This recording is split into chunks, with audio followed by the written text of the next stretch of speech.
오늘은 귀촌에서 시골집이나 시골 땅을 매매할 때 꼭 알아둬야 되는 부분에 대해서 제가 직접 겪었던 경험을 토대로 이야기를 해보려고 합니다.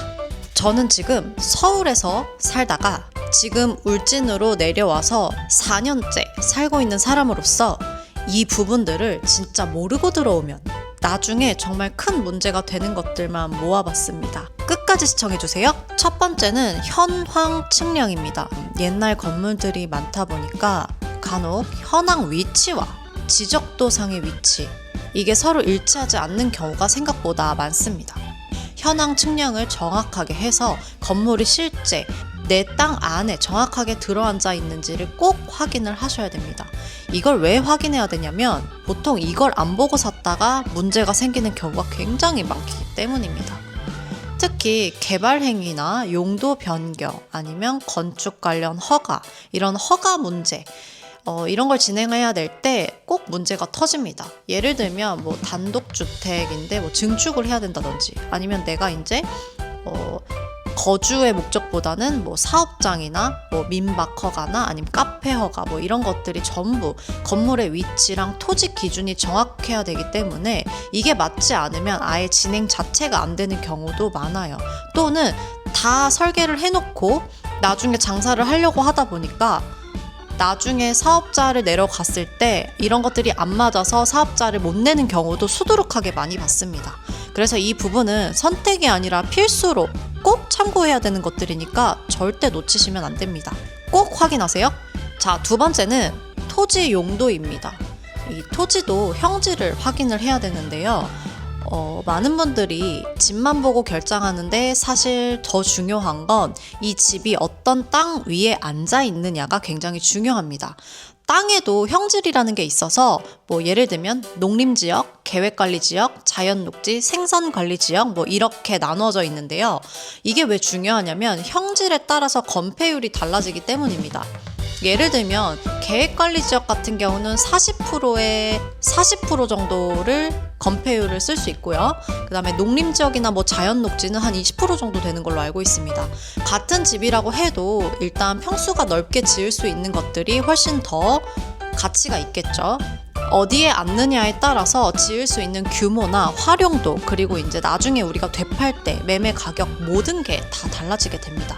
건폐율이 좋은 땅 위에 있는 집은 가격을 좀 더 잘 받을 수밖에 없는 부분입니다. 그래서 반드시 확인하고 구입을 하셔야 됩니다. 세 번째는 맹지입니다. 간혹 옛날에는 도로가 붙어 있었는데 지금은 도로가 끊겨 있거나 실제로 사용이 안 되는 경우가 있어요. 이게 왜 문제냐면 일단 재건축이 안 됩니다.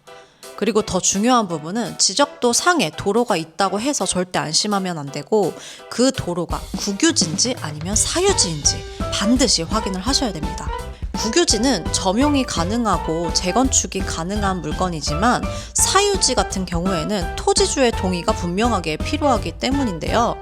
근데 사실 현실적으로 보면 사유지 같은 경우는 동의를 받는 게 거의 불가능하고 또는 굉장히 어렵습니다. 왜냐하면 옛날 시골 땅들은 이미 주인들이 돌아가신 분의 명의인 경우가 많고, 그다음에 자식들이 어디에 있는지도 모르는 경우가 훨씬 많아요. 설령 자식들이 있더라도 본인이 아니면 가족 관계 증명서를 뗄 수 없고 잘 동의받는 것 자체가 어렵습니다. 동의서를 받는 것 자체가 굉장히 어려운 구조이기 때문에 이 부분은 꼭 확인을 하지 않으면 큰일 나는 부분이기 때문에 꼭 짚고 넘어가셔야 되는 부분이에요. 네 번째는 집 상태입니다. 저는 이 부분에서 슬레이트 지붕에 대해서 좀 이야기를 할 건데요. 한옥이나 오래된 집들은 기둥이나 대들보를 보고 이 구조 상태를 확인하는 게 굉장히 중요한데요. 그것보다 더 중요한 게 지붕입니다. 옛날 집들을 보면 슬레이트 지붕이 아직도 남아있는 경우가 많은데요. 이게 왜 중요하냐면 철거 비용이 조금 금액이 높습니다. 물론 평수에 따라 다르지만 최소 500에서 1000만 원까지도 생각을 하셔야 되기 때문에 이건 예산에서 오류를 범할 수 있는 부분이기도 합니다. 예전에 지자체에서 슬레이트 철거 지원을 해줬던 시기가 있었는데 그때 지원받은 집들은 괜찮지만 그 시기를 놓친 분들도 굉장히 많아요. 그래서 아직도 그대로 남아있는 경우가 많습니다. 그래서 이 부분도 꼭 참고하시면 좋을 것 같아요. 다섯 번째는 건축물 대장과 실제 면적입니다. 처음에도 제가 한번 강조를 했던 부분인데요.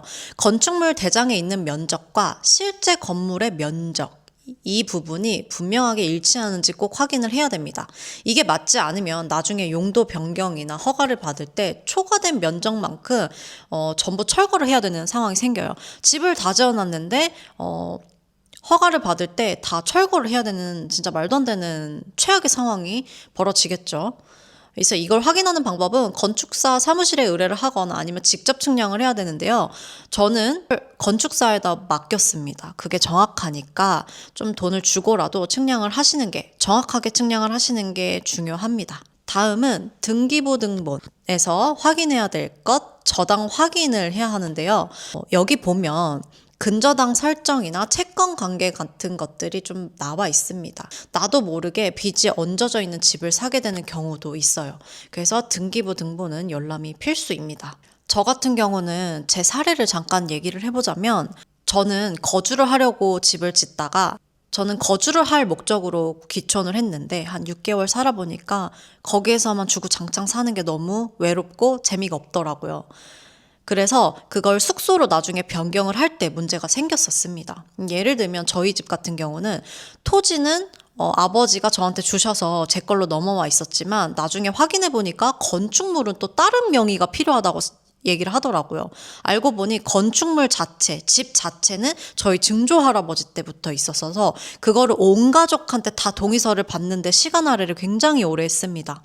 같은 가족이라도 쉽사리 동의서 확인을 찍어주는 게 굉장히 어렵고요. 그걸로 인해서 분쟁이나 비용이 또 들어가는 부분이기 때문에 가족 간이라도 믿을 수 없어서 정확한 확인이 필요합니다. 그래서 저도 그 부분들을 거치면서, 물론 저희 식구들은 좀 단합이 잘 되었기 때문에 운이 정말 좋아서, 물론 거기 안에서도 분란이 진짜 많았지만 그래도 남들보다는 순탄하게 도장을 받아서 모든 것이 깨끗하게 정리를 제가 했는데요. 그 과정에서 정말 스트레스를 많이 받고 긴장도 되게 많이 했어요. 혹여나 집에다 돈을 많이 투자했는데 그게 내게 아니게 되면 어떡하지? 이런 불안감이 엄청 쓰이면서 정신적인 스트레스가 있었던 것 같아요. 그러니까 정말 이렇게 모르면 바보가 됩니다. 그래서 분명하게 확인할 수 있는 기초적인 거는 무조건 확인을 하셔야 돼요. 자, 정리를 해보면 시골집은 단순히 집만 보고 토지를 매매할 것이 아니라 귀촌하신다고 해서 단순히 뭐 집만 보고 뭐 살 게 아니라 땅, 도로, 구조, 그다음에 서류, 그다음에 지자체 행정 문제 같은 경우도 다 확인을 해야 되는 구조입니다. 지자체마다 다 달라요. 시골은 정말 정보가 중요하다 라는 걸 많이 느꼈습니다. 앞으로 귀촌하면서 겪은 저의 현실적인 이야기들을 계속 공유를 해볼 건데요. 땅에 관련해서 좀 궁금하신 게 있다면 저한테 댓글 달아주시면 제가 아는 지식 선에서 최대한 현실적으로 알려드리도록 하겠습니다. 저도 전문 부동산 업체가 아니기 때문에 정확하게 그분들만큼은 잘 모르지만 제가 실제로 겪은 사례를 바탕으로 답변을 도와드릴 수 있을 것 같아요. 그럼 저는 더 유익한 영상으로 다시 돌아오겠습니다. 안녕.